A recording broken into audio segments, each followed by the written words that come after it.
দেশের মানুষ অনেক আশা ভরসা নিয়ে 5ই আগস্টের পরিবর্তনের পরে ফ্যাসিস্ট হাসিনা দেশ থেকে পালিয়ে ভারতে আশ্রয় নেওয়ার পরে আমাদের দেশের অবস্থার পরিবর্তন হবে। অতি দ্রুত দেশে জনগণের ভোটাধিকার ফিরিয়ে দেওয়া হবে এবং জনগণ তাদের ভোটাধিকার প্রয়োগ করতে পারবেন। প্রয়োগ করে তারা তাদের প্রতিনিধি নির্বাচিত করতে পারবেন এবং গণতন্ত্রকে তার অভীষ্ট লক্ষ্যে পৌঁছানোর চেষ্টা করবেন। গণতন্ত্রের চর্চা হবে।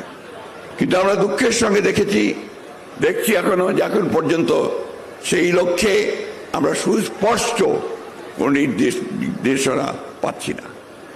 ইতিমধ্যে আপনারা জানেন দেশের অর্থনীতির অবস্থা অত্যন্ত শোচনীয় এবং দ্রব্যমূল্য বৃদ্ধি পাচ্ছে, আইন শৃঙ্খলার পরিস্থিতির অবনতি হচ্ছে, ক্রমান্বয়ে শিক্ষা অঙ্গনগুলো বিশেষ করে বিশ্ববিদ্যালয়গুলোতে শিক্ষার কোনো পরিবেশ থাকছে না।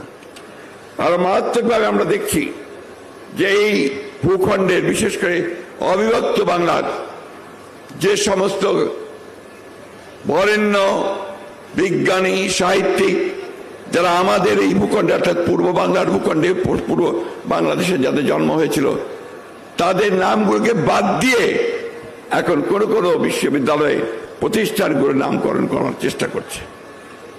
আমি একটি কথা বলেই আজকে আমার বক্তব্য সংক্ষিপ্ত এখানেই শেষ করব যে আমরা ফ্যাসিবাদকে তাড়িয়েছি, শেখ হাসিনাকে তাড়িয়েছি। আমরা এখন অপেক্ষা করছি আমাদের জনগণের যে আশা আকাঙ্ক্ষা, আমাদের দলের প্রতিষ্ঠাতা শহীদ প্রেসিডেন্ট জিয়াউর যে স্বপ্ন একটি আধুনিক সমৃদ্ধ বাংলাদেশ রূপান্তরিত করবার, সেই গণতন্ত্রকে বিঘ্নিত করার জন্য, তাকে বাধা প্রদান করার জন্য আজকে একটি গোষ্ঠী, একটি মহল বিভিন্নভাবে চক্রান্ত শুরু করেছে। ফ্যাসিস্ট শেখ হাসিনা বিদেশে গিয়ে তিনি সেই চেষ্টা করছেন এবং বাইরে থেকেও চেষ্টা করা হচ্ছে। একই সঙ্গে দেশের অভ্যন্তরীণ অবস্থায়ও কিছু ব্যক্তি গোষ্ঠী তারা ভুল ব্যাখ্যা দিয়ে জনগণকে বিভ্রান্ত করার চেষ্টা করছে। আমাদের বক্তব্য আমরা বিভিন্ন সময় স্পষ্ট করেছি। মূল বক্তব্য রাখবেন আমাদের দলের ভারপ্রাপ্ত চেয়ারম্যান, আজকের সভাপতি জনাব তারেক রহমান সাহেব। আমি শুধু এইটুকু বলতে চাই যে আমরা অনেক ত্যাগ স্বীকার করেছি, আমাদের ইতিমধ্যে অনেক মানুষ চলে গেছেন, আমাদের ভবিষ্যৎ অনিশ্চিত হয়ে আছে, আমাদের অনেক যুবক ছেলেরা তারা চাকরি পায়নি, আমাদের অনেক নেতা কর্মী তারা পালিয়ে ঢাকায় এসে রিক্সা পর্যন্ত চালিয়েছেন। সেই অবস্থায় আমাদের যে লড়াইটা আমরা করেছি 15 বছর, সেই লড়াইকে বাস্তবে রূপ দিতে হলে, তার পরিণতিকে আনতে হলে আমাদের আজকে ধৈর্য ধরে অপেক্ষা করতে হবে। আমরা নিশ্চয়ই এমন কিছু কাজ করব না যা আমাদের দলের সুনামকে ক্ষুণ্ণ করবে এবং আমাদের যাত্রাকে ব্যাহত করবে।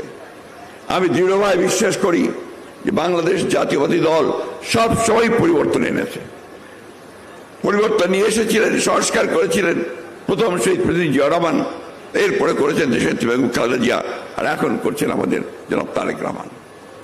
আসুন আমরা আমাদের সেই নেতা, আমাদের প্রতিষ্ঠাতা, আমাদের স্বাধীনতা ঘোষক তিনি যে স্বপ্ন দেখেছিলেন সেই স্বপ্নকে বাস্তবায়িত করার জন্য, দেশনেত্রীর আপসীর নেতৃত্ব গণতন্ত্রকে প্রতিষ্ঠিত করবার জন্য এবং আমাদের নেতা জনাব তারেক রহমানের সবার আগে বাংলাদেশ এটা প্রতিষ্ঠা করবার জন্য একযোগে সবাই কাজ করি, এটাই হোক আমাদের আজকের এই অধিবেশন থেকে সিদ্ধান্ত।